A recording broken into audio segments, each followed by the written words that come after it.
Vamos ver se entra. Grande Onésimo. Opa! Opa! Aê! Chegou meu anfitrião! Aê, meu amigo Léo, tudo bem?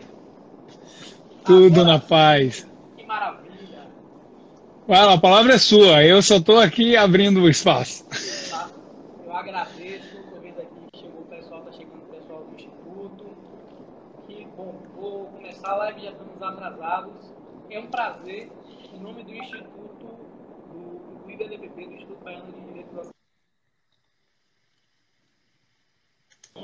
na nossa live, na nossa programação de lives, você que é uma sumidade nesse tema que a gente vai conversar aqui hoje. Para mim, muito me honra estar podendo dividir esse espaço com você e aprender um pouco contigo. Para quem não me conhece, eu sou Luiz Colarroupe e sou advogado criminalista e vou estar conversando aqui com Leonardo Costa de Paula.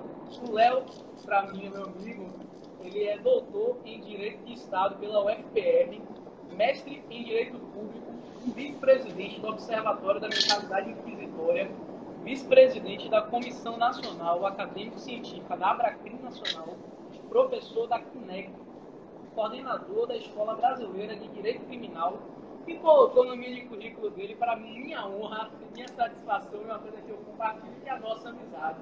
Então, Léo, a palavra é sua, sem mais delongas, e seja bem-vindo à nossa live do BLPP. Bom, primeiro de tudo aí agradecer a lembrança, né, nesse mundo virtual que a gente está tendo que viver agora, tendo que parecer estar vivo pelo mundo virtual, ter sido lembrado pelo BADPP e disputar o espaço online com tantas pessoas e tantos compromissos desses que estão surgindo o tempo inteiro. Então é uma honra ter sido lembrado. Acho até que é mais responsabilidade ainda que eu carrego por ter sido lembrado. Porque, na verdade, a bem da verdade, a gente disputa, o tempo inteiro eu vejo que um professor amigo tá, André Nicoliti que está aí, Ana Cláudia está ao vivo, vários amigos o tempo inteiro ao vivo, e a gente na verdade, está disputando o espaço ao vivo para tentar ali conseguir um pouco de transmitir um pouco das nossas percepções. Então, assim, primeiro de tudo, agradecer ao IBADPP, porque os baianos chamam de IBADPP e a gente de fora chama de IBADP. Então, acho que eles são mais criteriosos com isso. Então, agradecer ao IBADPP, agradecer na pessoa do Luiz Gabriel, que estava aí online, inclusive que fez uma grande pressão, porque ele falou que estava todo mundo na expectativa. Então eu espero primeiro corresponder à expectativa e que seja uma expectativa boa, né? Porque às vezes se tem uma expectativa que é uma expectativa de fracasso. Então, tipo, a expectativa que a gente tinha, por exemplo, no jogo do Brasil, não era um bom jogo daquele que foi, entendeu? Era um bom jogo para a gente. Então, mais ou menos que a expectativa seja correspondida. Então vou agradecer.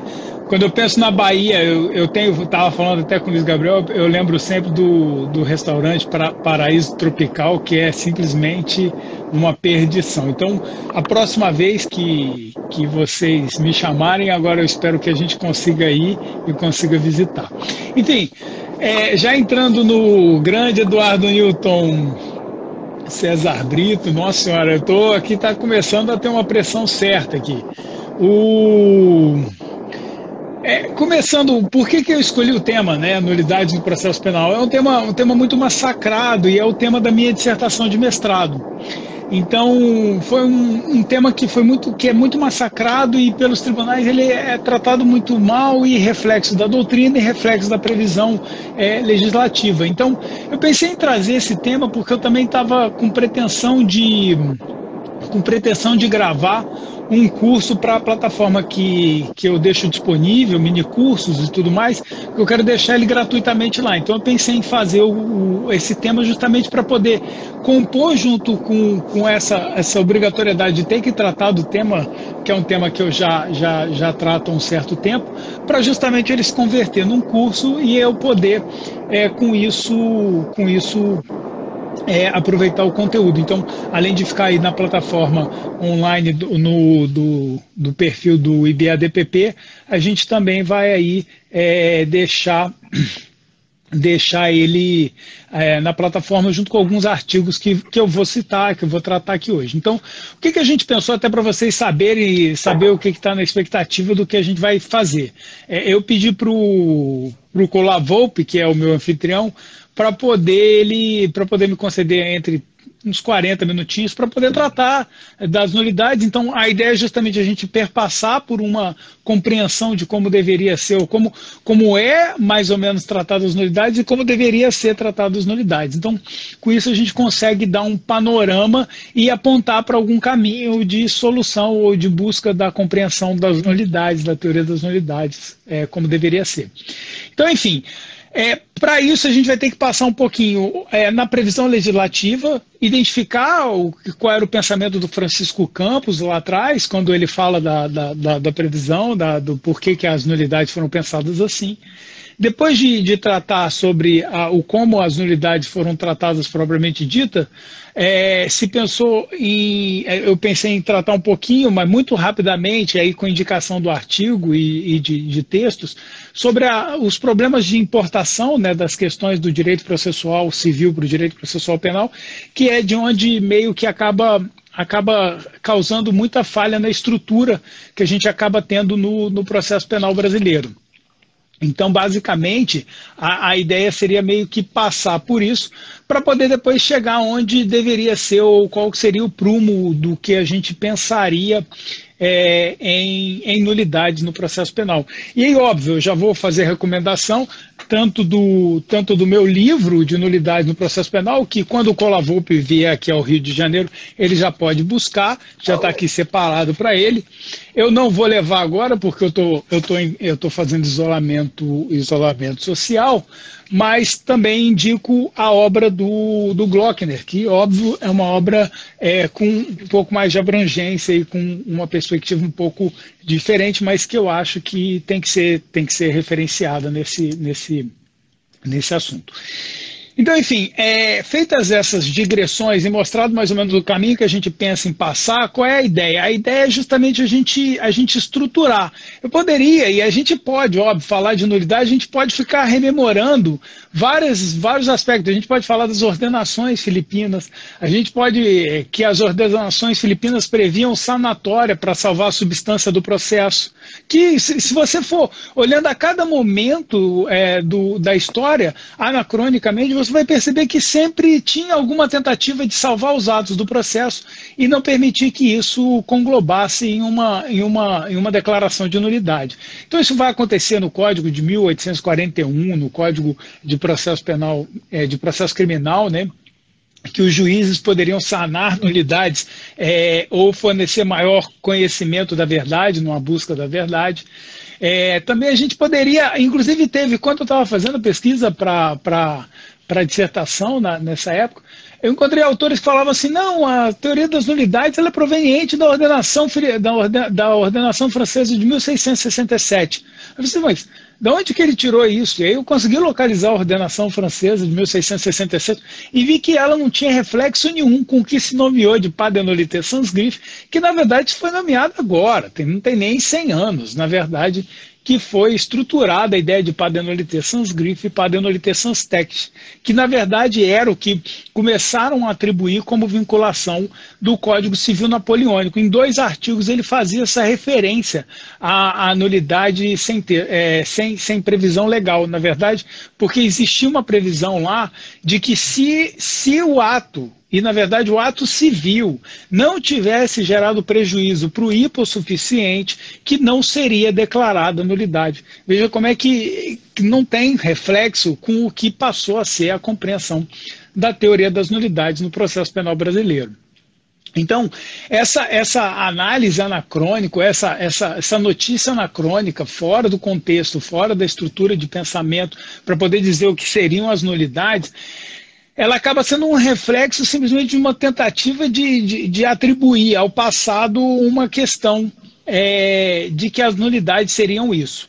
Então, mas qual é a base de pensamento mesmo da teoria das nulidades? Ou de onde de onde se pensou as nulidades. Então, eu vou ler o que eu recomendo para todos os alunos de processo penal e todo mundo que passou da Faculdade de Direito e não fez isso durante a Faculdade de Direito, até o fim da vida dá tempo, que é ler a exposição de motivos do Código de Processo Penal, né? Então, o Francisco Campos ele vai determinar e vai dizer as bases de pensamento dele em relação às nulidades. Então, ele vai dizer assim, eu vou pedir a licença para ler, né? Porque, na verdade, a gente preparou isso. Então, a ideia, eu peguei lá, ele fala assim, as nossas vigentes leis, e eu acho que o Francisco Campos, inclusive, ele tem uma forma de escrita muito rebuscada, é uma forma boa, mas o conteúdo é que é pernicioso. Veja, ele fala, as nossas vigentes leis de processo penal asseguram aos réus, ainda que colhidos em flagrante ou confundidos pela evidência das provas, um tão extenso catálogo de garantias e favores que a repressão se torna necessariamente defeituosa e retardatária, decorrendo daí um indireto estímulo à expansão da criminalidade. Urge que seja abolida a injustificável primazia do interesse do indivíduo sobre o da tutela social. Esse é o pensamento dele em geral, que você poderia descontextualizar e falar que praticamente parece que alguém que está falando isso agora no Congresso ou em discurso para o público. E em seguida ele toca, em uma das partes da exposição, ele fala especificamente, ele fala, as nulidades processuais foram reduzidas ao mínimo e deixam de ser o que tem sido até agora, isto é, um meandro técnico por onde se escoa a substância do processo e se perdem o tempo e a gravidade da justiça. Ou seja, desde 1940, que foi quando foi escrito o projeto, já se pensava em reduzir as nulidades ao mínimo, e ele fala que não se vai perder a substância do processo, ou seja, o direito penal não vai ser suplantado pelo direito processual penal. Essa é a ideia e a previsão lá do Francisco Campos. A gente precisa ter isso como ponto de partida para entender de onde que veio. E o Código de Processo Penal, o Francisco Campos ele também é expresso em dizer que ele aproveitou como inspiração a produção do Código de 1930, do Código italiano, feito sob a égide de Mussolini, que ficou conhecido como Código Rocco. Só que acontece que o Código Rocco ele tem uma estrutura de nulidade diferente e a estrutura que o Francisco Campos trabalhou para justamente reduzir ao mínimo as nulidades é uma estrutura absurdamente perniciosa. Ele foi maliciosamente pensado e foi pensado para poder não se declarar praticamente nada das nulidades. E eu vou mostrar para vocês, pela previsão legislativa que ele criou, que poderia parecer que era uma nulidade do que a gente chama de números clausus, ou seja, de rol fechado. Por quê? Quando você vai lá no artigo 564, vai ter a nulidade ocorrerá nos seguintes casos. E aí tem um número, tem um rol taxativo de casos em que vai se declarar nulidade. Então você acha assim, se ferir, por exemplo, incompetência, suspeição ou suborno do juiz, vai se declarar nulidade? Aí ele pega e, apesar do rol taxativo, ele ainda por cima submete esse rol a uma outra análise. Qual é a análise que ele submete? A uma análise sobre o fundamento do artigo 563 e do 566 do Código de Processo Penal, que é onde vem o requinte, que faz com que nada, ou praticamente nunca, vai se declarar nulidade para nada, para absolutamente nada, a não ser solipsisticamente. Ou seja, de forma solipsista, eu declaro aqui, mas não declaro no caso praticamente idêntico. Por quê? Eu submeto a análise sobre a nulidade do ato processual ou do processo em si a uma análise, em vez de ser em abstrato, a uma análise em concreto. O que eu faço quando eu transformo uma análise que seria em abstrato para uma análise em concreto? Eu transformo para uma identidade de impossibilidade de análise efetiva do que seria diferente daquilo como foi. Então, o que vai se dizer assim, como seria se tivesse sido diferente do que foi. Essa é uma análise impossível de fazer.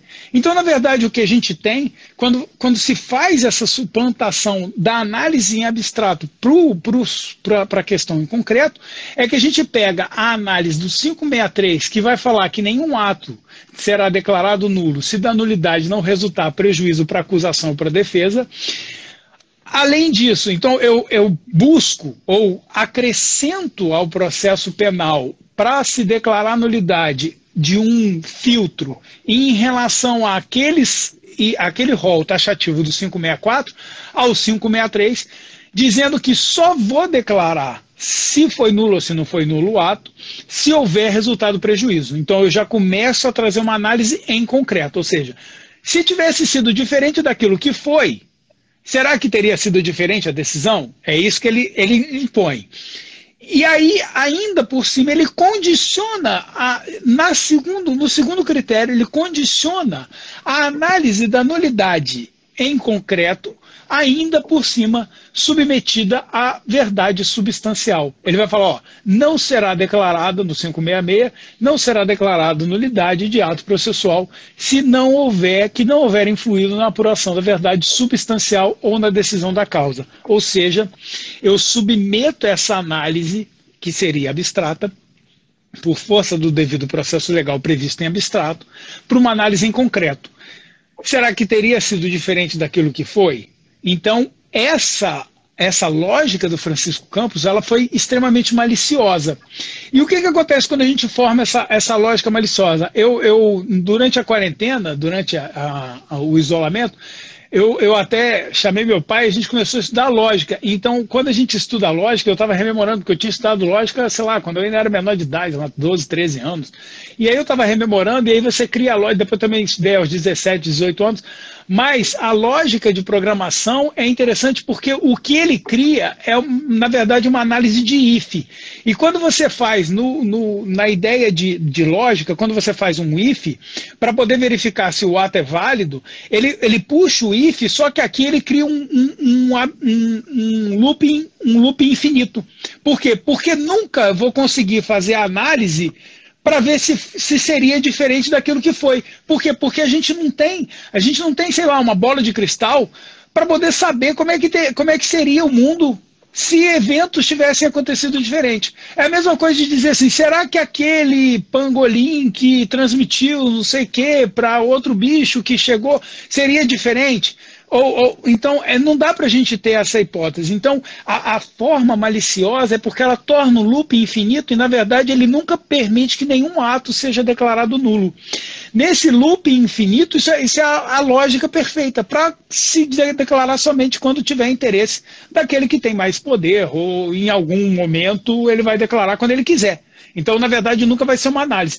Porque, na verdade, a parte é submetida a ter que provar o prejuízo, ou seja, submete a uma inversão do ônus da prova no processo penal e ainda por cima faz com que faça a análise do prejuízo e ainda mostre que seria diferente. Então, na verdade, a gente não precisaria de declaração de nulidade nunca, porque, na verdade, o que a gente poderia fazer? Se a gente tiver alguma coisa que influencia, na verdade, substancial, seria mais fácil a gente fazer por via de revisão criminal, então. Porque se você tem algum ato que deixou de ser feito, que poderia ser feito, que daria uma influência, na verdade, substancial, como que é o 566, então, na verdade, é fazer por via de revisão criminal, porque, na verdade, você faz até de forma contraditória a decisão que acabou sendo tomada. Então, veja que ele é um loop infinito, então ele é uma lógica perfeita de malícia para que nunca se declare, ou se declare só quando for de interesse daquele que tem o poder, ou por alguma razão acabe se declarando. Porque qual é o juiz que vai perceber? Realmente, eu teria tido uma influência diferente se o ato da defesa tivesse sido ouvido depois do ato da acusação. Então, isso não é possível. Só que acontece que por que isso é um problema? Ou por que é um problema se inverter a lógica dos atos processuais? Porque quando a gente vai olhar os atos processuais, o que acontece? A gente tem, porque se olha muito para os atos processuais e pensa assim, a verdade, que é uma questão do o que eu tenho que contraditar, ou o que consta na denúncia, ela está submetida e ela está estruturada dentro de uma estratégia processual em que as coisas têm uma razão e uma ordem de ser. Então eu, quanto defesa, decido se é o momento oportuno para eu apresentar aceitar determinado requerimento, se é momento oportuno para eu postergar determinado requerimento, se eu guardo determinado argumento para esse momento, ou se eu apresento o meu caso penal e falo que eu vou demonstrar determinada tese neste momento. Então, não raro, a gente como advogado, ou a gente como parte, ou qualquer das medidas, a gente pensa que se é momento de eu alegar alguma questão de direito penal que vai fazer com que o direito, com que o processo seja declarado que não há tipicidade e aí no fim a denúncia vai ter que ser rejeitada. Entenda que quando a gente pensa assim, veja, é uma questão de estratégia. Quero ou não quero alegar isso nesse momento? Então, quando a gente pensa no que eu vou alegar, eu estou pensando na substância. Quando eu penso no como eu vou alegar, eu estou pensando a fase, a questão processual e a forma como eu vou nutrir a ampla defesa de como eu vou fazer a minha defesa.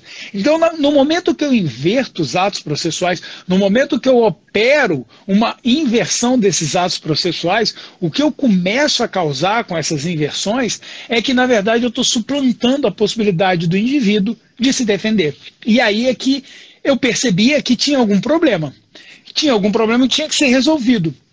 E os problemas que brotam, que surgem quando se analisa por que as nulidades foram tomando esses aspectos, inclusive com reflexo na jurisprudência, a gente vai notar, e o Glockner vai falar, por exemplo, que isso deriva muito da Inquisição, do sistema inquisitorial. Eu concordo nessa medida, mas dentro da minha pesquisa propriamente dita, eu percebi que isso vem muito arraigado com a lógica da teoria geral do processo. E aqui a questão não é a teoria geral do processo em si o problema. O problema é o uso dela dentro do processo penal, porque o uso da teoria geral do processo no processo penal vai ocasionando problemas que não são equânimes ou não resolvem coisas ao processo penal. O que acontece? Inclusive eu vou, depois até vou deixar indicado, e quando eu deixar lá na plataforma, eu vou colocar o artigo que eu escrevi com o Marco Aurélio Nunes da Silveira, que é o presidente do Observatório de Mentalidade Inquisitória, o Luiz Colavô conhece muito bem, que já palestrou para a gente lá em Curitiba na época. O livro do Marco Aurélio Nunes, que inclusive está aqui, que não é cenográfico, o cenário, são livros de verdade.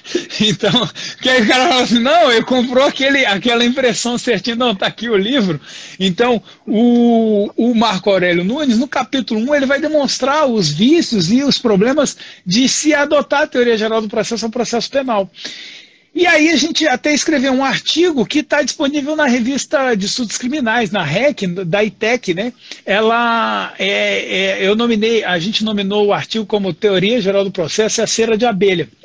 Nesse artigo em específico, eu fui percebendo que a crise paradigmática de querer enxergar as coisas no processo penal baseado na teoria geral do processo foi causando uma paralisia paradigmática, como fala muito Ludwig, o Celso Luiz Ludwig, ou outros filósofos, vai causando uma paralisia paradigmática, e aí por Kuhn e tudo mais, a gente vai percebendo que você precisa de alterações de paradigmas científicos.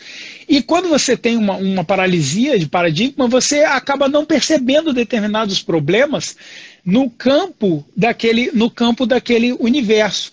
E aí você não consegue buscar soluções. Então, quando a gente tem esses problemas no campo do processo penal, é a mesma coisa que a gente observa quando a gente para pensar, e eu acho que o Colavô vai lembrar, porque ele é mais novo que eu, que quando ele estava estudando biologia, em um certo momento, antes do Renascimento, começou a se pensar, ou se pensava ainda, que a vida surgia do nada. E quando se pensava que a vida surgia do nada, as explicações eram assim, se você deixar uma carne putrefata no canto, dali vai surgir a vida e moscas vão brotar do nada. Então tinha essa ideia de que a vida brotava do nada. E aí, por que a gente nominou o texto como Teoria Geral do Processo e a Cera de Abelha? Porque é engraçado como é que a cera de abelha, nos experimentos científicos lá dessa época, antes do positivismo científico, ele causou uma paralisia, ele causou uma crise de paradigmas e mudou o paradigma científico. Por quê? Porque quando se vedou a boca de uma garrafa, essa boca de uma garrafa impediu que as moscas colocassem ovos na carne putrefata e dali surgiam outras moscas. Então, quando você se tampa a carne putrefata, ou seja, no momento em que você adota um paradigma científico coerente com a compreensão do processo penal como tem que ser, você vai conseguir perceber que você não pode trazer as coisas da teoria geral do processo e aplicar no processo penal. E isso você pode perceber muito claramente, e aí já chegando quase na metade, mais ou menos na metade, um pouquinho avante da metade do que a gente está pensando em tratar, porque quando você percebe essas crises sendo trazidas para o processo penal, o processo civil, diferente do processo penal, ele deriva como uma exigência do desenrolar da quebra da boa-fé. No direito privatista, no direito privado, você tem a quebra da boa-fé. Essa quebra da boa-fé, quando há um descumprimento da norma material civil, em que se presume que as pessoas cumprem a norma, você precisa do Estado para poder atuar. E as partes podem eleger ou não o Estado como terceiro para poder fazer essa busca. O processo penal ele opera por uma outra lógica. Ele não pode operar pela lógica da boa-fé. Ele opera pela lógica da presunção de inocência. Então, o processo penal ele é posto no universo, e veja, esse é o ponto de partida. Ele é posto no universo para poder prevalecer a presunção de inocência que a gente tem dos indivíduos. Quando a gente coloca o processo penal para prevalecer, e às vezes até como forma de manutenção e de aproveitamento da dúvida em relação ao sujeito, eu começo a ter uma outra forma de enxergar as coisas no processo penal. E aí, parece que eu não estou falando propriamente de nulidade, mas na verdade eu estou estruturando como eu tenho que pensar a nulidade para depois dar a resposta ou não do que é a nulidade, que é onde a gente vai chegar no final. Então, quando eu fui estudar exatamente, quando a gente estava estudando esse assunto, e está lá no livro, tem uma parte específica sobre isso, eu comecei a me questionar assim, o que quer dizer a palavra nulidade, porque assim, o que propriamente quer dizer a palavra nulidade para o processo penal. Porque você tem que estudar a palavra e entender o que ela diz. Então, nulidade, ela é nulli, né, que vem do radical nulo, ou nulos, ou nula, e dade, que é a sufixação em casos de substantivação de adjetivos que você quer transformar em substantivo. Então, quando você quer substantivar um adjetivo, você acrescenta o sufixo dade. Então, o que quer dizer nulidade e que até então ninguém tinha dito? Nulidade é a qualidade de nada ser. É isso que nulidade... Deixa eu só fazer um negocinho aqui.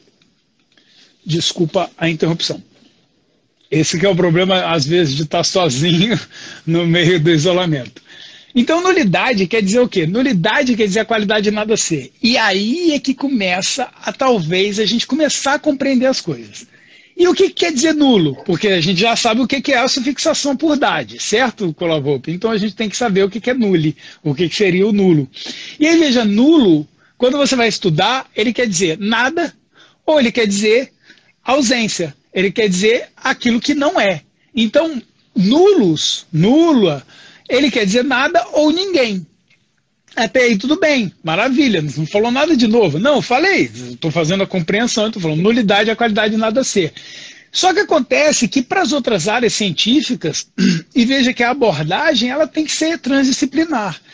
Para as outras áreas, quando você pensa na matemática, e óbvio, nenhum ser no processo, no direito, por exemplo, muito, assim, quase ninguém é voltado à matemática. A gente não gosta de matemática. Na verdade, é por essência que a gente foge da matemática e vai para o direito. Em razão, na maioria das vezes é isso. E não raras, às vezes a gente percebe que a lógica está sempre presente. Mesmo quando a gente foge dela, volta para o direito. Inclusive, ou então deveria estar. E esse é um dos casos que deveria estar. Porque, veja, nulo quer dizer nada. E nada, para a matemática, é representado graficamente pelo símbolo de zero.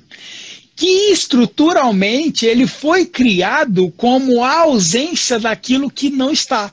Então ele é, para alguns, o conjunto vazio, ou ele é aquilo que não é. Então, veja, porque inclusive na Arábia, o zero tomou essa forma porque ele era com cavidade que ficava marcada quando se tirava a peça que representava o número. Então veja como é que vai estruturando o pensamento do que deveria ser a nulidade. Mas parece que eu não estou dizendo, eu não estou falando nada de direito, não é? Mas na verdade não.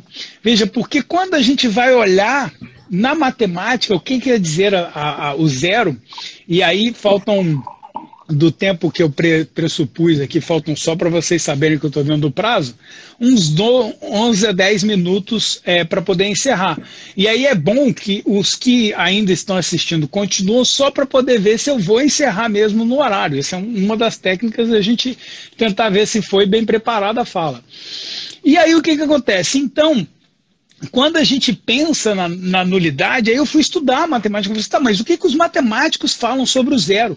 E aí tem o Robert Kaplan, que inclusive um professor, Sebastian Scherer, que fala português, ele é alemão, e eu recebi ele uma vez aqui no Brasil, ele leu a epígrafe de um capítulo e viu que era do Robert Kaplan. Ele, Robert Kaplan, ou seja, ele, jurista e tal, tinha lido matemático, e aí você mostra que você fez uma pesquisa boa, porque o Robert Kaplan, ele vai falar isso aqui do zero para matemática, ele fala assim, quando a gente olha para o zero, e olha como é que isso é filosófico, quando a gente olha para o zero, a gente não enxerga quase nada, porque você vê o zero, e o zero é nada, é um conjunto vazio, em algumas medidas ele é ausência, mas quando você olha a partir dele, o mundo surge, porque quando você está no zero e olha para um lado, você vê os números.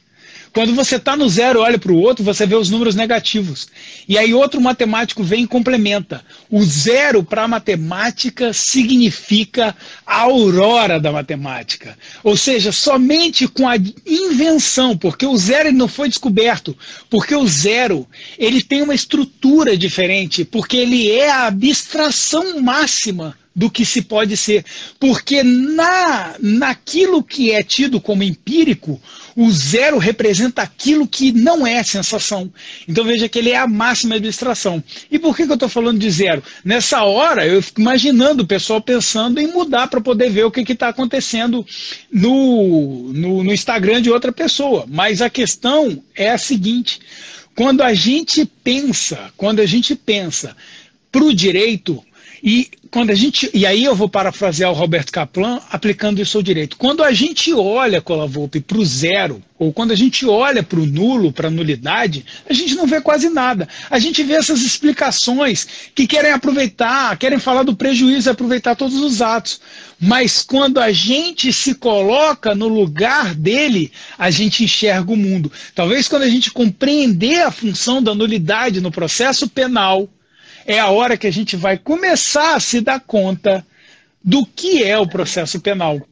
E aí é que começa, talvez, ser a hora de que vai ser a aurora do processo penal ou do direito.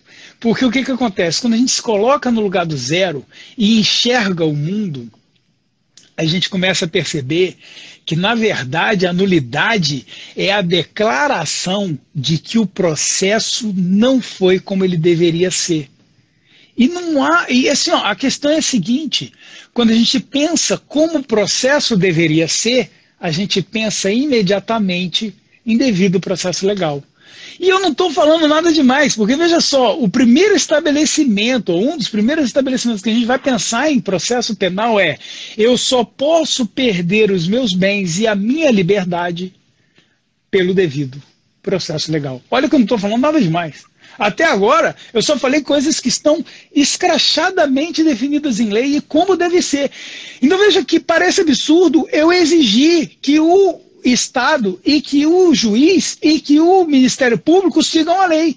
Veja, será que eu posso pensar em um processo em que o Ministério Público demore 300 dias para poder entregar uma alegação final? Não, porque no processo penal a alegação final tem prazo. Então, se eu submeto o réu a esperar mais do que o prazo previsto para entregar e achar que essa peça é fundamental ao processo, na verdade eu estou operacionalizando, estou simplesmente destruindo a previsão do devido processo legal. Porque, além de tudo, é do devido processo legal eu saber quantos dias o Ministério Público vai precisar ter e vai poder ter para poder fazer as alegações finais. E nesse momento, eu vou ter a minha. Então, se ele não apresentou alegações finais, perdeu. Por quê? Porque você tem que fazer naquele prazo, a não ser que você considere o seguinte, porque se você está fazendo o ato em descompasso da lei e você teria que seguir a lei, na verdade isso tem um nome, né? Isso tem vários nomes, que pode fazer várias tipificações penais. E não preciso, eu estou falando de processo penal, a parte do direito penal vocês procurem com os penalistas. Mas se eu estou fazendo, se eu estou submetendo a pessoa a um processo, e não pode nem ser chamado de processo, mas a atos que não estão previstos em lei, eu não estou no processo penal. Eu estou, na verdade, praticando algum possível ilícito. Então, veja, eu começo a estruturar. Então, quando eu olho para o devido processo legal, eu começo a estruturar. E começo a estruturar por quê? E aí, mais 5 minutinhos para chegar no final. Eu começo a estruturar por quê? Porque eu começo a perceber que quando eu estabeleço o devido processo legal, eu estabeleço o devido processo legal para a pessoa saber como é que ela vai ser processada. Para a pessoa saber como vai ser processada e para saber em que momento ela vai alegar as questões que ela quer alegar, se ela quer alegar. Porque, na verdade, eu posso simplesmente fazer a manutenção do meu estado de presunção de inocência, que é meu estado de dúvida. Ou seja, na dúvida, eu vou ser absolvido. Então, quando eu quero estabelecer o meu estado, ou fazer a manutenção do estado de dúvida, porque eu sei que não tem prova suficiente, então eu vou estancar isso dentro da falta de capacidade no Ministério Público de demonstrar que eu fui culpado, até porque às vezes eu não sou, na maioria das vezes não é, porque na maioria das vezes a pessoa presumidamente inocente tem que ser presumidamente inocente porque é inocente, e porque é da normalidade as pessoas serem inocentes. Então, quando eu começo a pensar isso, eu penso em como se defender. Então, quando eu avilto a previsão do devido processo legal, ou seja, quando eu deixo de declarar a nulidade, mesmo em descompasso daquilo que está previsto em lei, o que eu ocasiono é submeter uma pessoa a atos que nem poderiam ser chamados de processo e que, na verdade, é uma ilegalidade. Então, na verdade, é como se eu estivesse jogando a água suja com o bebê dentro. E a gente não pode jogar água com o bebê dentro. Essa é uma questão basilar. Então, o que acontece? E só para não perder o meado, até estou olhando ali um pouco das anotações. A gente não pode transpor essa ideia de prejuízo, porque, na verdade, essa ideia de prejuízo, ela não diz nada. Porque, na verdade, ela transforma em análise em concreto aquilo que é abstrato. Só pelo fato de eu criar atos que não estão previstos em lei, eu passei a tratar o réu diferente daquilo que estava previsto. Eu comecei a criar aquilo que não podia. Eu comecei a criar uma possibilidade de submeter ele a qualquer processo para fins de quê? Para fins de assegurar uma condenação. E isso não é processo. E aí, até mesmo também no livro, eu falo o seguinte, o Franz Kafka, que é um grande surrealista, na verdade é o cara mais realista, ele está falando do processo penal brasileiro. Porque quando você se coloca na figura da pessoa, quando você se coloca na figura do réu, o réu entra na sala de audiência e olha aquele mundo que, na verdade, lá para Kafka era tipo às vezes um bairro pobre, às vezes passava de dentro da casa das pessoas para chegar na sala de audiência, e que, na verdade, se você não conhecer o prédio, vai ser essa sensação que você vai ter de estranheza. E aí, quando você entra na sala de audiência, você olha e teu advogado fala, olha, o juiz vai perguntar sobre a sua qualificação, se você tem antecedentes, e logo depois ele vai passar a palavra para o Ministério Público fazer pergunta. O Ministério Público vai fazer as perguntas que ele quer, depois vai passar a palavra para mim. E aí, se sobrar dúvida, o juiz pergunta uma coisa ou outra. Aí, quando começa o ato, quer dizer, quando ele entra na sala de audiência, ele olha o MP tirando o sarro da cara do juiz. Fala assim, teu foguinho ontem, que não sei o quê. Isso no mundo quando tinha jogo, né, e tal. Aí, teu foguinho ontem, que não sei o quê. A gente fala Botafogo porque, na verdade, a gente sabe que tem 3 ou 4 pessoas, o Rubens Casara, mais uns 2 que torcem para o Botafogo.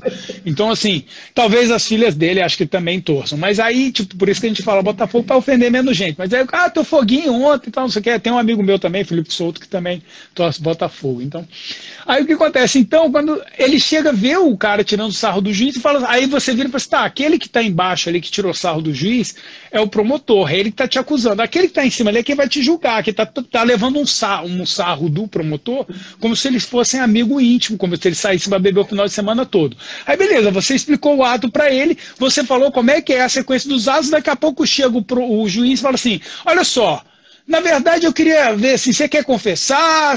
E começa a fazer pergunta daquilo que está na denúncia. Eu falei assim, pô, mas quem está perguntando para além das coisas que meu advogado falou é o juiz. Pô, quer dizer que meu advogado não sabe o processo? Não, eu sei. Quem não sabe é talvez o juiz, porque está previsto de uma forma. Aí eu disse, não, mas ele está perguntando diferente daquilo que eu previ. Daquilo que ele me falou, quer dizer que meu advogado é uma porcaria. E aí o que eu estou fazendo? Eu estou afetando a defesa substancial. E eu estou, na verdade, abalando a pessoa que daqui a pouco está até confessando, porque às vezes, para algumas pessoas, ele está confessando até o que não fez. E isso até mesmo, o maior dos inquisidores, ou o maior dos manualistas inquisitoriais, que lá no Francisco de la Penha, e junto com o Nicholas Heinrich, em momentos distintos, eles falam, há almas que sob qualquer pressão confessam qualquer coisa. Então tem gente que sai confessando, quando é colocar, não, fui eu, sou uma paraca, desgraça. Não, a questão é a seguinte, que o cara pensa assim, olha o advogado bosta, desculpa até a palavra, mas olha o advogado que eu contratei, ele nem sabe como é que é o ato que vai ser. Não, mas na verdade eu sei. E na verdade eu te disse como está previsto em lei. Aí, se eu não falo assim, como é que eu tenho que falar? Como é que eu tenho que falar para o cliente? Falo assim, olha, está previsto na lei assim, mas pode ser que o juiz entenda que ele pode sair perguntando antes. Pode ser que o MP, o promotor, não venha e ele pergunte no lugar do MP. Tá, mas como é que pode ser? Não está previsto de uma forma, doutor? Tipo, você está na dúvida? Então, o que a gente tem? E esse é o risco da gente ter esse é o risco da gente não saber os imperativos do devido processo legal e de se submeter, como eu disse, e até passei 1 minuto já do meu tempo que eu propus, veja que eu estou marcando, para quem não estava acreditando. É por isso justamente que a gente tem que pensar o devido processo legal como a aurora do processo penal, como momento. Enfim, passo a palavra aí para o meu anfitrião, grande Luiz, para poder chatubar. Deixa eu só interromper o Colavop, porque eu não estava olhando para quem ingressou, e eu estou com a grande honra de ser ouvido, de ter por um dos ouvidos, ou um par de ouvidos, o meu grande professor, Jacinto Nelson de Miranda Coutinho, que é um dos grandes incentivadores, tanto meu quanto do Colavop. Obrigado pela presença, professor. Com certeza. Fala lá. Eu agradeço primeiro, Léo, a brilhante explanação que você fez. Realmente uma aula completa sobre nulidades aqui. Foi fantástico, maravilhoso. Não tenho também palavras para descrever a honra de estar sendo assistido pelo professor Jacinto. Rapaz, acho que isso aí é um sonho. Mas o que eu posso dizer, Léo, é o seguinte, eu tenho algumas considerações, na verdade, algumas perguntas para fazer. Como eu falei, você é uma pessoa que pesquisa esse tema a fundo, tem um livro, né, publicado, e eu, assim como também tem outros, tantos como esse que aqui, que eu peguei alguns do Observatório da Mentalidade Inquisitória sobre reformas. E eu pensei em fazer uma pergunta que trabalhasse com aspectos tanto das reformas que a gente viu, tanto no Chile como no Uruguai, do processo penal, como também o tema das nulidades. E o ponto que eu queria focar é o seguinte: se a implementação da oralidade dentro do processo penal, na sua opinião, ela é capaz de dificultar a ocorrência de nulidades dentro da estrutura do processo. Ótima pergunta. Veja, aí é que está. Uma das razões pelas quais acaba ocorrendo muita nulidade no processo é justamente essa cisão de atos. A audiência oral, ela é uma audiência ela é mais complexa do que os atos como eram previstos originalmente no nosso código, como foi pensada a nulidade, né, a teoria das nulidades. Então você invertia atos, você tinha muita divisão de atos, suspendia, adiava ato, então você tinha prazo para poder ocorrer entre a oitiva das testemunhas arroladas pela acusação e as testemunhas arroladas pela defesa. Então bem provável, assim, veja, isso não é óbvio, uma lógica direta, mas para além de vários problemas que a gente tem, a oralidade, além de todas as contribuições dela própria em si, ela vai permitir um ato muito mais facilmente realizável e questionável no mesmo momento. E pelo fato de você evitar cisões nesse ato, você vai permitir que o processo tenha mais capacidade de seguir. Porque, veja, óbvio, porque você simplifica o processo como um todo, mas o ato em si ele acaba sendo mais complexo. A gente fingiu, ou pelo menos tentou dar uma aparência de oralidade no nosso código a partir de 2009, 2008, 2009. Inclusive eu tenho até um artigo, depois eu te mando, sobre oralidade. Escrevi com o Rosberg Crozar, amigo meu, que hoje é juiz lá no Amazonas. E aí o que acontece? A gente olha essa questão da oralidade e, por exemplo, o legislador previu que somente na complexidade do caso você vai submeter o processo, em vez de alegações orais, vai fazer memoriais por escrito, em 10 dias. E aí, por exemplo, hipoteticamente, porque eu só falo hipoteticamente, né, sobre casos, eu não posso falar sobre casos em curso. Hipoteticamente, vamos dizer que está lá um caso de injúria.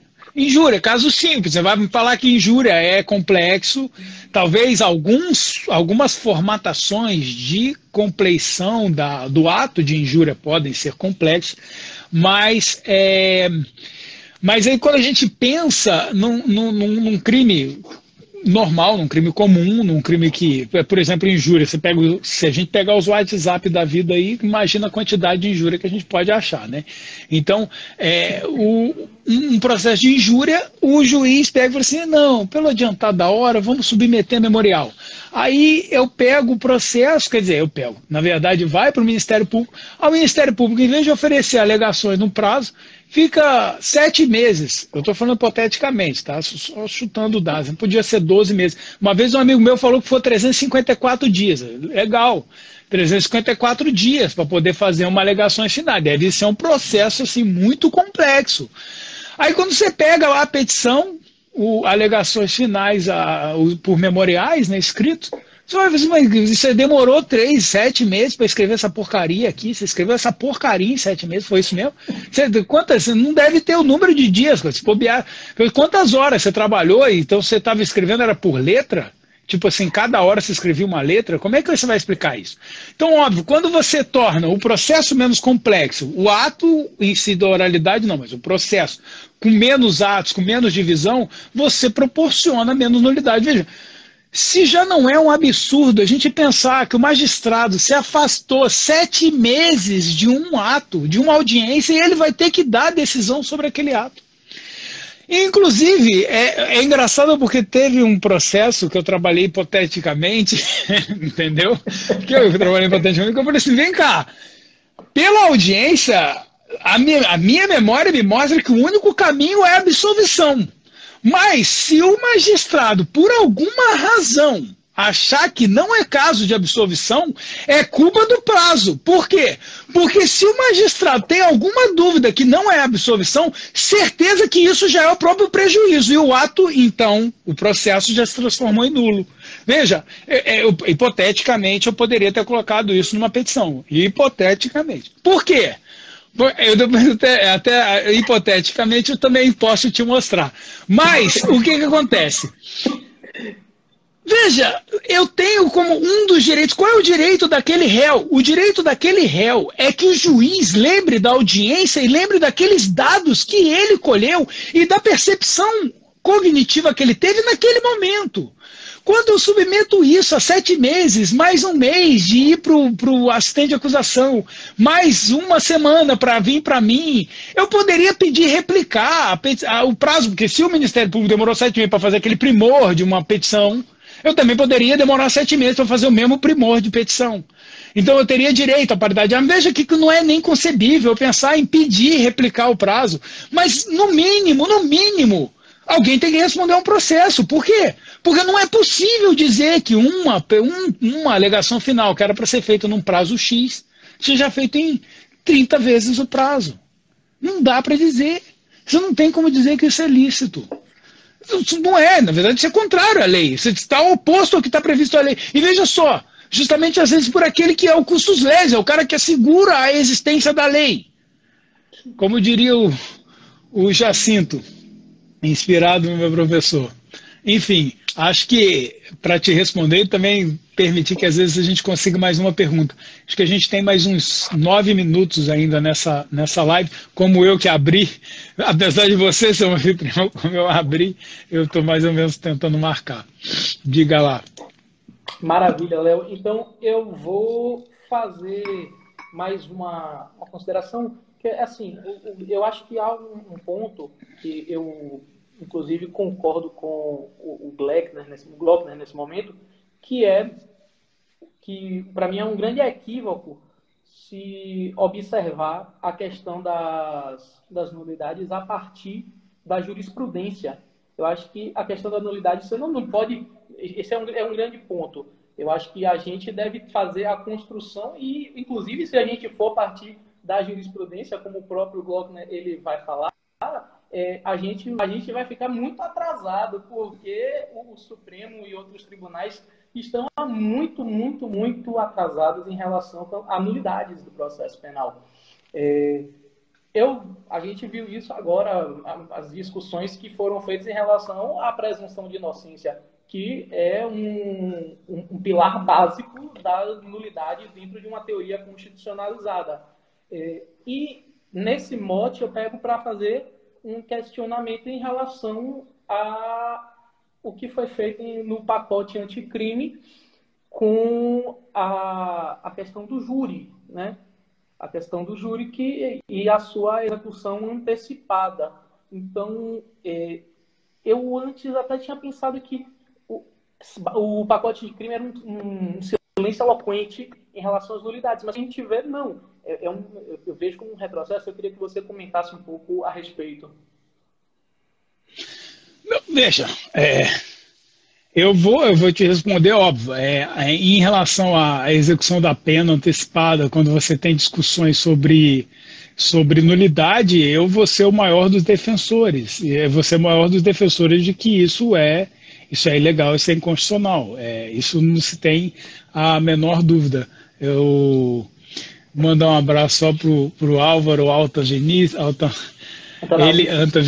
ele é fantástico, esse é um cara de boa. E também o Vitor Altomar, vários, eu nem estou conseguindo acompanhar ali. Mas então, assim, o que acontece? O pacote anticrime veio com essa compreensão, porque, na verdade, veja, se a gente tem uma alegação sobre nulidade, algo muito grave aconteceu. E por certo, um dos grandes méritos, o Glockner, ele parou para... E muita gente chama, eu acho que é Glockner mesmo, mas eu acabo sempre chamando ele de Glockner. Mas o Glockner, ele faz uma análise da jurisprudência.